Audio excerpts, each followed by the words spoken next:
शांति। आज 29 मार्च 2025 की साकार मधुर महावाक्य है। आज की मधुर महावाक्य में बाबा बोले, मीठे बच्चे, तुम्हें ज्ञान से अच्छी जागृति आई है। तुम अपने 84 जन्मों को निराकार और साकार बाप को जानते हो। तुम्हारा भटकना बंद हुआ। तुम्हें ज्ञान से अच्छी जागृति आई है। तुम अपने 84 जन्मों को निराकार और साकार बाप को जानते हो। तुम्हारा भटकना बंद हुआ है। प्रश्न है, ईश्वर की गत मत न्यारी क्यों गाई हुई है? ईश्वर की गत मत न्यारी क्यों गाई हुई है? उत्तर है, पहला, क्योंकि वह ऐसी मत देते हैं जिससे तुम ब्राह्मण सबसे न्यारे बन जाते हो। क्योंकि वह ऐसी मत देते हैं जिससे तुम ब्राह्मण सबसे न्यारे बन जाते हो, तुम सबकी एक मत हो जाती है। दूसरा है, ईश्वर ही है जो सबकी सद्गति करते हैं। ईश्वर ही है जो सबकी सद्गति करते हैं। पुजारी से पूज्य बनाते हैं, इसलिए उनकी गत मत न्यारी है जिसे तुम बच्चों के सिवाय कोई समझ नहीं सकता। तो ईश्वर की गत मत न्यारी क्यों है? क्योंकि वह ऐसी मत देते हैं जिससे बाबा कहते हैं तुम ब्राह्मण सबसे न्यारे बन जाते हो, तुम सबकी एक मत हो जाते हो। दूसरा, ईश्वर ही है जो सबकी सद्गति करते हैं। पुजारी से पूज्य बनाते, इसलिए उनकी गत मत न्यारी है जिसे तुम बच्चों के सिवाय कोई समझ नहीं सकता। ओम शांति। तुम बच्चे जानते हो, बच्चों की अगर तबीयत ठीक नहीं होगी तो बाप कहेंगे भल यहाँ सो जाओ। इसमें कोई हर्जा नहीं, क्योंकि सिकी लदे बच्चे हैं, अर्थात 5000 वर्ष बाद फिर से आकर मिले हैं। किसको मिले हैं? किसको मिले हैं? बेहद के बाप को। यह भी तुम बच्चे जानते हो, जिनको निश्चय है बरोबर हम बेहद के बाप से मिले हैं, क्योंकि बाप होता ही है एक हद का और दूसरा बेहद का। दुख में सब बेहद के बाप को याद करते हैं, सतयुग में एक ही लौकिक बाप को याद करते हैं, क्योंकि वहाँ है ही सुख धाम। लौकिक बाप उसको कहा जाता है जो इस लोक में जन्म देता है।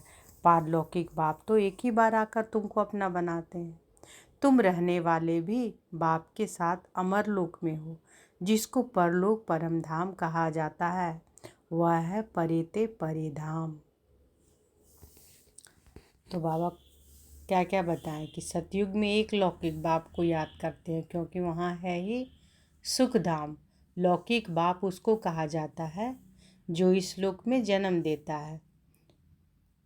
पारलौकिक बाप तो एक ही बार आकर तुमको अपना बनाते हैं।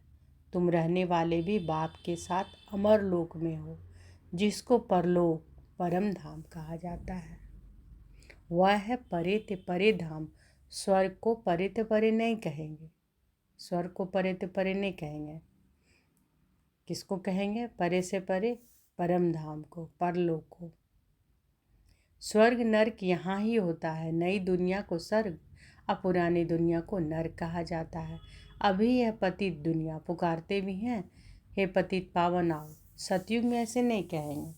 जब से रावण राज्य होता है तब पतित बनते हैं, उनको कहेंगे 5 विकारों का राज्य। सतयुग में है ही निर्विकारी राज्य।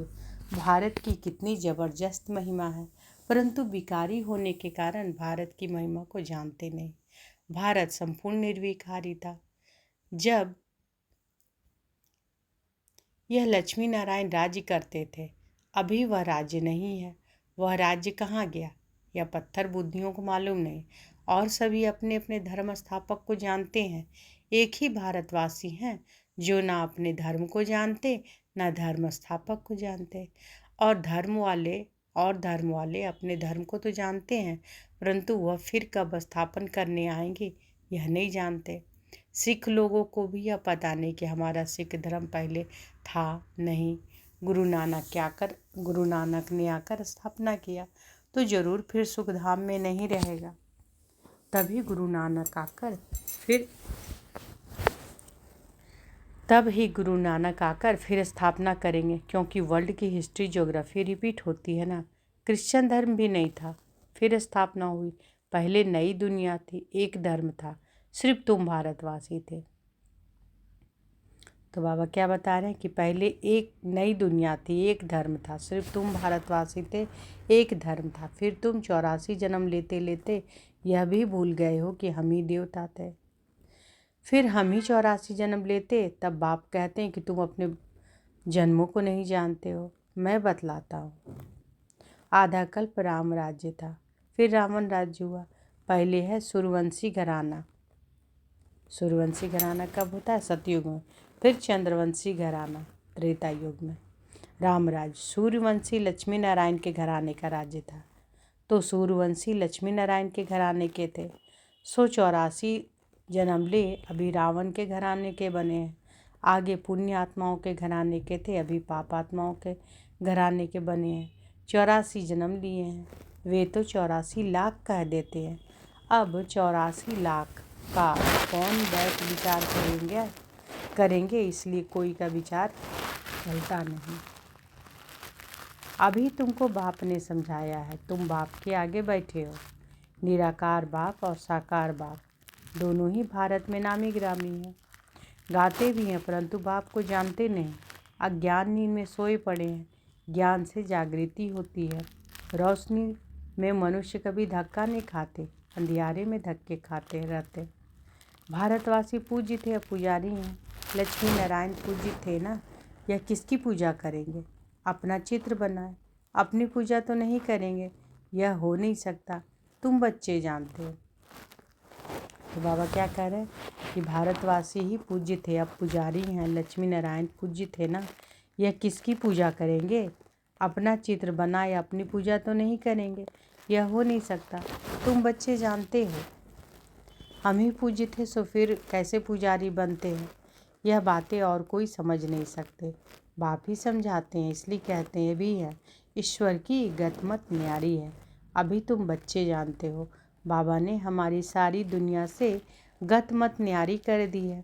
सारी दुनिया में अनेक मतांतर है, यहाँ तुम ब्राह्मणों की है एक मत, ईश्वर की मत और गत। ईश्वर की मत और गत, गत अर्थात सदगति। ईश्वर की मत और गत है ना, तो गत अर्थात सदगति। सदगति दाता एक ही बाप है। गाते भी हैं, सर्व का सदगति दाता राम, परंतु समझते नहीं है कि राम किसको कहा जाता है। कहेंगे जिधर देखो राम ही राम रहता है। इसको कहा जाता है अज्ञान अंधियारा। अंधियारे में है दुख, सोजरे में है सुख।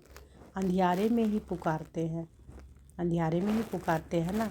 बंदगी करना माना बाप को बुलाना। भीख मांगते हैं ना, देवताओं के मंदिर में जाकर भीख मांगना हुआ ना। सतयुग में भीख मांगने की दरकार नहीं, भिखारी को इंसॉल्वेंट कहा जाता है। सतयुग में तुम कितने सॉल्वेंट थे, उसको कहा जाता है सॉल्वेंट। भारत कभी इंसॉल्वेंट है, भारत अभी इंसॉल्वेंट है। यह भी कोई समझते नहीं। कल्प की आयु उल्टी सुल्टी लिख देने से मनुष्यों की माथा ही फिर गया है। बाप बहुत प्यार से बैठ समझाते हैं। कल पहले भी बच्चों को समझाया था, मुझ पतित पावन बाप को याद करो तो तुम पावन बन जाएंगे। पतित कैसे बने हो? विकारों की खाद पड़ी है। सब मनुष्य जंक खाए हुए हैं, अब वह जंक कैसे निकले? मुझे याद करो। देह अभिमान छोड़ देही अभिमानी बनो।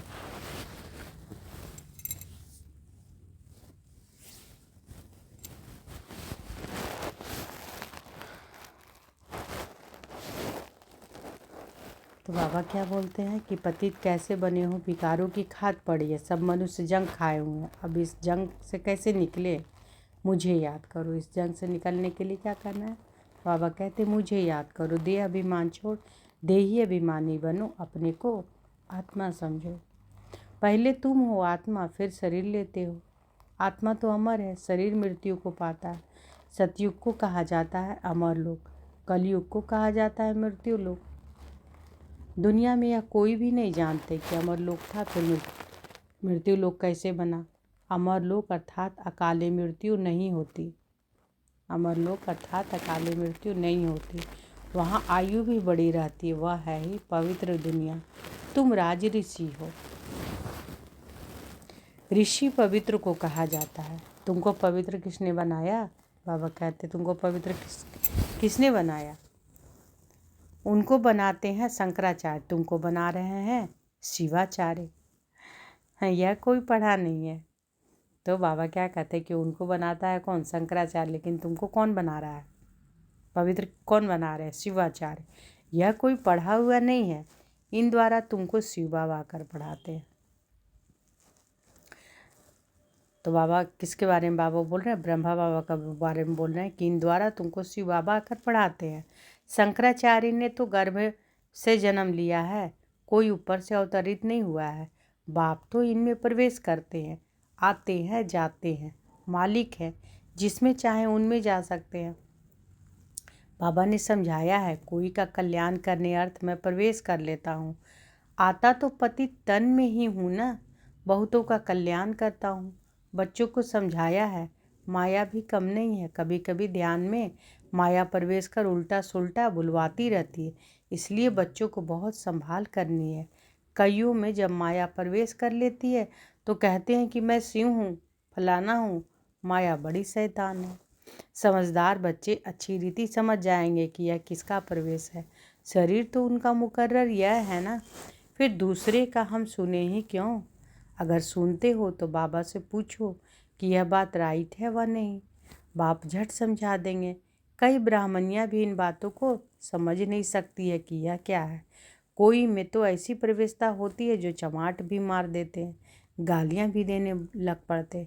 अब बाप थोड़े ही गाली देंगे। तो बाबा क्या कह रहे हैं कि कईयों में जब माया प्रवेश करती है, कईयों में होता है ना कि किसी किसी में प्रवेश कर गया तो बोलते हैं मैं शिव हूँ, फलाना हूँ। तो माया जो है वो बड़ी शैतान है। बाबा कहते हैं समझदार बच्चे अच्छी रीति समझ जाएंगे कि यह किसका प्रवेश है उसमें, है ना। शरीर तो उनका मुकर्रर यह है ना, शरीर मुकर्रर तो किसका है? ब्रह्मा बाबा के शरीर में बाबा आते हैं। तो बाबा वही कह रहे हैं कि यह मुकर्रर है ना।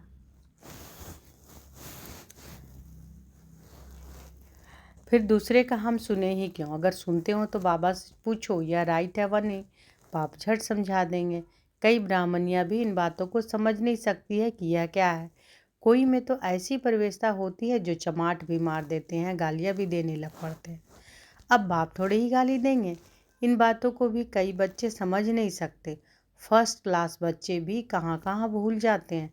सब बातें पूछनी चाहिए, क्योंकि बहुतों में माया प्रवेश कर लेती है, फिर ध्यान में जाकर क्या क्या बोलते रहते हैं। इसमें भी बड़ा संभालना चाहिए। बाप को पूरा समाचार देना चाहिए, फलाने में मम्मा आती है, फलाने में बाबा आती है। इन सब बातों को छोड़ बाप का एक ही फरमान है कि मामेकम याद करो। बाप और सृष्टि चक्र को याद करो। रचयिता और रचना का सिमरन करने वाले की सकल सदैव हर्षित रहेगी। बहुत है जिनका सिमरन होता नहीं, कर्म बंधन बड़ा भारी है। विवेक कहता है, जबकि बेहद का बाप मिला है, कहते हैं मुझे याद करो। फिर क्यों ना हम याद करें। कुछ भी होता है तो बाप से पूछो। बाप समझाएंगे कि कर्म भोग तो अभी रहा हुआ है ना, कर्मातीत अवस्था हो जाएगी तो फिर तुम सदैव हर्षित रहेंगे। तब तक कुछ न कुछ होता है। यह भी जानते हो, मिरुआ मौत मलुक का शिकार, विनाश होना है। तुम फरिश्ते बनते हो, बाकी थोड़े दिन इस दुनिया में हो, फिर तुम बच्चों को यह स्थूल वतन भासेगा नहीं, सूक्ष्म वतन और मूल वतन भासेगा। सूक्ष्म वतन वासियों को कहा जाता है फरिश्ते। सूक्ष्म वतन वासियों को क्या कहा जाता है? फरिश्ते। वह बहुत थोड़ा समय बनते हो, जबकि तुम कर्मातीत अवस्था को पाते हो। सूक्ष्म वतन में हड्डी मांस होता नहीं। हड्डी मांस नहीं तो बाकी क्या रहा? सिर्फ सूक्ष्म शरीर होता है। ऐसे नहीं कि निराकार बन जाते हैं, नहीं। सूक्ष्म शरीर में क्या होता है? सूक्ष्म शरीर में निराकार नहीं, सूक्ष्म शरीर होता है। बाबा क्या कहते कि हड्डी मांस नहीं, सूक्ष्म वतन में हड्डी मांस होता नहीं। हड्डी मांस नहीं तो बाकी क्या रहा? सिर्फ सूक्ष्म शरीर होता है। ऐसे नहीं कि निराकार बन जाते हैं, नहीं, सूक्ष्म आकार रहता है। वहाँ की भाषा मूवी चलती, आत्मा आवाज़ से परे है, उसको कहा जाता है सटील वर्ल्ड। सूक्ष्म आवाज़ होता है, यहाँ है टॉकी, फिर मूवी, फिर है साइलेंस। तो बाबा तीनों जगह का बता रहे हैं, है ना। यहाँ स्थूल वतन का भी, सूक्ष्म वतन का भी, अमूल वतन का भी।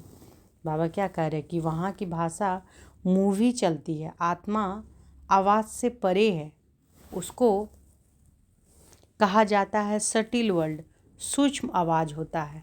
यहाँ है टॉकी, फिर मूवी, फिर है साइलेंस। यहाँ है टॉकी, फिर है मूवी सूक्ष्म वतन में, और मूल वतन में क्या है? साइलेंस। यहाँ टॉक चलती है, यहाँ टॉक चलती है, यहाँ यह ड्रामा का बना बनाया पार्ट है। वहाँ है साइलेंस, वह मूवी, और यह है टॉकी। तो तीनों जगह का बाबा बता रहे हैं कि यहाँ पर टॉकी है, स्थूल वतन में टॉकी, मूवी हो गया सूक्ष्म वतन में, और परम धाम में, मूल वतन में साइलेंस। बाबा कहते हैं इन तीनों लोकों को भी याद करने वाले कोई बिरले होंगे। बाप समझाते हैं बच्चे सजाओं से छूटने के लिए कम से कम 8 घंटा कर्मयोगी बन कर्म करो, 8 घंटा आराम करो, और 8 घंटा बाप को याद करो। इसी प्रैक्टिस से तुम पावन बन जाएंगे। नींद करते हो वह कोई बाप की याद नहीं है। ऐसे भी कोई नहीं समझे कि बाबा के तो हम बच्चे हैं ना, फिर याद क्या करें। नहीं, बाप तो कहते हैं कि मुझे वहाँ याद करो, अपने को आत्मा समझ मुझे याद करो। तो बाबा क्या कहते हैं कि ऐसा नहीं सोचना है कि हम तो बाबा के बच्चे हैं तो फिर क्या याद करें। बाबा कहते हैं नहीं, बाप तो कहते हैं मुझे वहाँ याद करो। बाबा को हर क्षण याद करना है, अपने को आत्मा समझ मुझे याद करो। जब तक योग बल से तुम पवित्र न बनो तब तक घर में भी तुम जा नहीं सकते।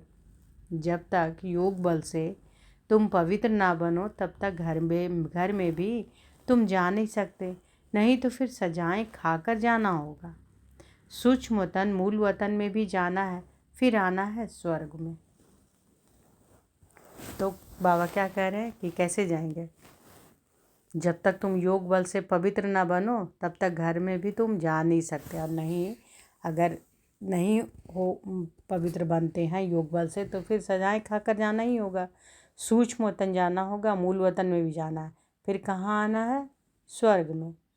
बाबा ने समझाया है कि आगे चल अखबारों में भी पढ़ेगा, अभी तो बहुत टाइम है। इतनी सारी राजधानी स्थापन होती है, south, north, east, west, Bharat का कितना है।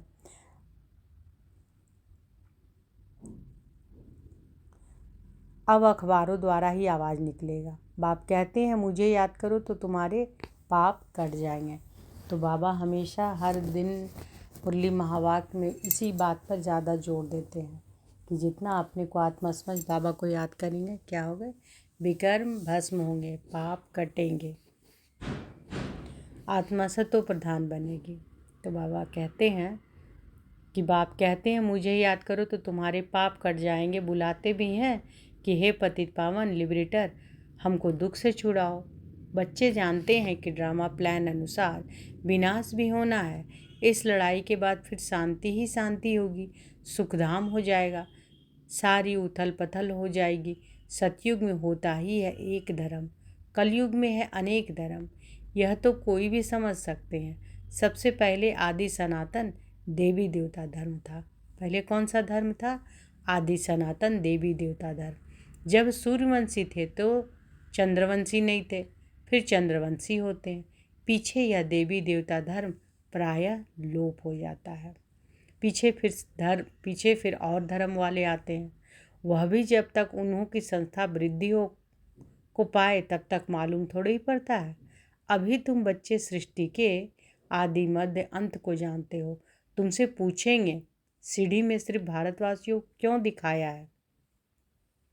बाबा कह रहे हैं कि तुमसे पूछेंगे कि सीढ़ी में सिर्फ भारतवासियों क्यों को दिखाया। सीढ़ी का जो फोटो है ना, उसमें बाबा बोल रहा है। बाबा कहते हैं कि बोलो, यह खेल है भारत पर। आधा कल्प है उन्हों का पाठ, बाकी द्वापर कलयुग में अन्य सब धर्म आते हैं। गोले में वह सारी नॉलेज है। गोला तो बड़ा फर्स्ट क्लास है। सतयुग त्रेता में है श्रेष्ठाचारी दुनिया, द्वापर कलयुग है भ्रष्टाचारी दुनिया। अभी तुम संगम पर हो। यह ज्ञान की बातें हैं। यह 4 युगों का चक्र कैसे फिरता है यह किसी को पता नहीं। सतयुग में इन लक्ष्मी नारायण का राज्य होता है। इन्हों को भी यह थोड़े ही पता रहता है कि सतयुग के बाद फिर त्रेता होना है, त्रेता के बाद फिर द्वापर कलयुग आना है। यहाँ भी मनुष्यों को बिल्कुल पता नहीं। भल कहते हैं परंतु कैसे चक्र फिरता है यह कोई नहीं जानते हैं। इसलिए बाबा ने समझाया है, सारा गीता पर जोर रखो। सच्ची गीता सुनने से स्वर्गवासी बनते हैं। यहाँ शिव बाबा खुद सुनाते हैं। तो सच्ची गीता सुनने से क्या बनेंगे? स्वर्गवासी। और ये सच्ची गीता सुनाने वाला कौन है? शिव बाबा खुद सुनाते हैं। वहाँ मनुष्य पढ़ते हैं। गीता भी सबसे पहले तुम पढ़ते हो। गीता भी सबसे पहले कौन पढ़ता है? बाबा कहते हैं तुम पढ़ते हो। भक्ति में भी पहले पहले तो तुम ही जाते हो ना। शिव के पुजारी पहले तुम बनते हो। तो बाबा क्या बोल रहे हैं कि गीता भी पहले तुम पढ़ते हो और भक्ति भी पहले तुम ही करते हो, है ना। पहले पहले भक्ति में तुम ही जाते हो। शिव के पुजारी पहले तुम बनते हो। तुमको पहले पहले पूजा करनी होती है अव्यभिचारी की, एक शिव बाबा के। अव्यभिचारी यानी एक की पूजा, एक शिव बाबा के। सोमनाथ मंदिर और किसी की ताकत थोड़ी है बनाने की। बोर्ड पर कितने प्रकार की बातें लिख सकते हैं। यह भी लिख सकते हैं कि भारतवासी सच्ची गीता सुनने से सचखंड के मालिक बनते हैं। अभी तुम बच्चे जानते हो कि हम सच्ची गीता सुनकर क्या बन रहे हैं? स्वर्गवासी बन रहे हैं। जिस समय तुम समझाते हो तो कहते हो कि हाँ बरोबर ठीक है, बाहर गए खलास, वहाँ की वहाँ रही। अच्छा, तो बाबा क्या क्या बोले? बाबा कहते हैं कि गीता भी पढ़ने वाले सबसे पहले तुम ही हो। गीता भी सबसे पहले तुम पढ़ते हो और शिव के पुजारी भी तुम ही बनते हो। पहले पहले पूजा करनी होती है तुमको अव्यभिचारी मतलब एक की, अव्यभिचारी मतलब एक शिव बाबा की।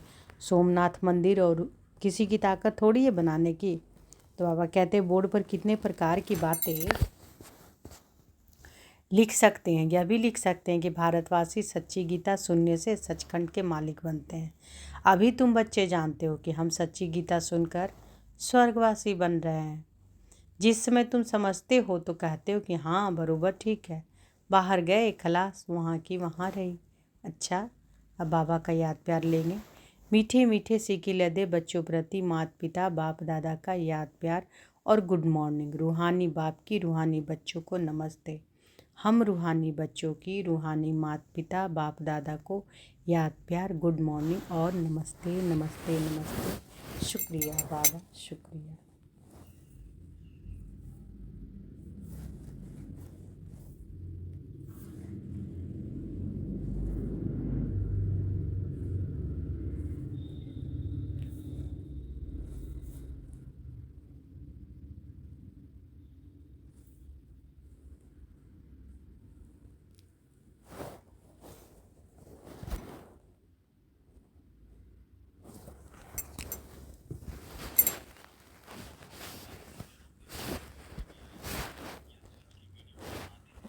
तो बाबा क्या कह रहे हैं? प्यार लेंगे। मीठे मीठे सिक्के लदे बच्चों प्रति माता पिता बाप दादा का याद प्यार और गुड मॉर्निंग। रूहानी बाप की रूहानी बच्चों को नमस्ते। हम रूहानी बच्चों की रूहानी माता पिता बाप दादा को याद प्यार, गुड मॉर्निंग और नमस्ते नमस्ते नमस्ते। शुक्रिया बाबा, शुक्रिया। धारणा के लिए मुख्य सार धारणा करने के लिए बाबा आज कहते हैं, पहला, रचयिता और रचना का ज्ञान सिमरन कर सदा हर्षित रहना है। रचयिता और रचना का ज्ञान सिमरन कर सदा हर्षित रहना है। याद की यात्रा से अपने पुराने सब कर्म बंधन काट कर्मातीत अवस्था बनानी है। याद की यात्रा से, है ना। किसको याद करना है? बाबा को याद करना है। तो याद की यात्रा से अपने पुराने सब जो कर्म बंधन है ना, उसे काट कर्मातीत अवस्था बनाने। दूसरा, ध्यान दीदार में माया की बहुत प्रवेशता होती है, इसलिए संभाल करनी है। बाप को समाचार दे, राय देनी है, कोई भी भूल नहीं करनी है। बाबा ने वरदान दिया है तो अनुभव करें कि बाबा का वरद हस्त हमारे सिर पर है।